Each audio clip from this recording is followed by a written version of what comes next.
80 missiles were fired overnight, targeting infrastructure facilities across the country. Ukraine's Air Force says it shot down more than 30 cruise missiles. The barrage hit a number of major cities, including the capital, Kyiv, Odessa in the south, and Kharkiv in the east. Strikes were also reported in the western region of Lviv, where at least 5 people were killed. That's according to the local governor.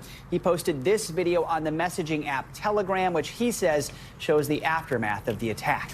NBC News foreign correspondent Megan Fitzgerald joins us now with the latest on all this. So, Megan, what can you tell us about these attacks?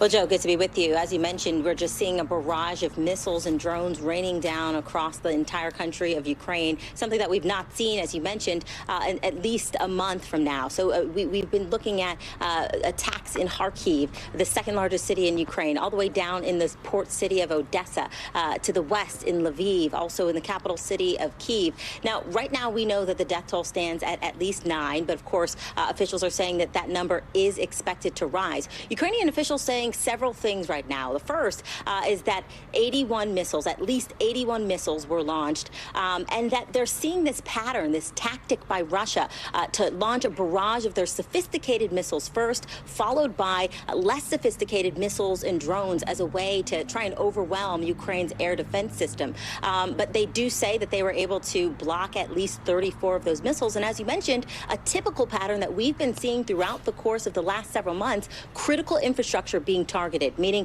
that people across the country are without heat and without power. We know first responders rushing to the scene there to try and restore power as quickly as they can. But again, we are looking at cold temperatures in Ukraine and a pattern by Russia to attack critical infrastructure. Joe? Hey, Megan, we also understand missiles knocked out power to the Russian-controlled Zaporizhzhia nuclear power plant. That's obviously a tense situation. Yeah. What do we know about that? What's the UN's nuclear watchdog saying about it? Yeah, you're absolutely right. I mean, this is now the 6th time that we have seen the result of missiles knocking the Zaporizhzhia nuclear plant offline, forcing it to run on those backup generators. We are hearing from the Director General of the International Atomic Energy Agency expressing frustration that we are here yet again. I want you to listen to a little bit of what he had to say. This is the 6th time. Let me say it again.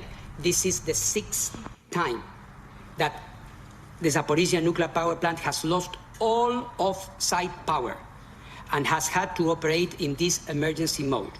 How can we sit here in this room this morning and allow this to happen?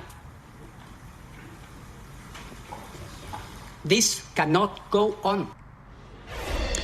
And, you know, Joe, I know you and I have been talking about this a lot when we've been talking about Ukraine. I mean, the big concern here is that the plant now, Europe's largest plant, is operating on these backup diesel generators. It's our understanding now, according to the IAEA, that they have about 15-day supply of the diesel generator. The concern is if they don't get it back online and the diesel runs out, that is when we could be looking at a potential nuclear disaster where you're looking at radioactive activity being released into the atmosphere. So certainly this is a situation that we will be monitoring closely.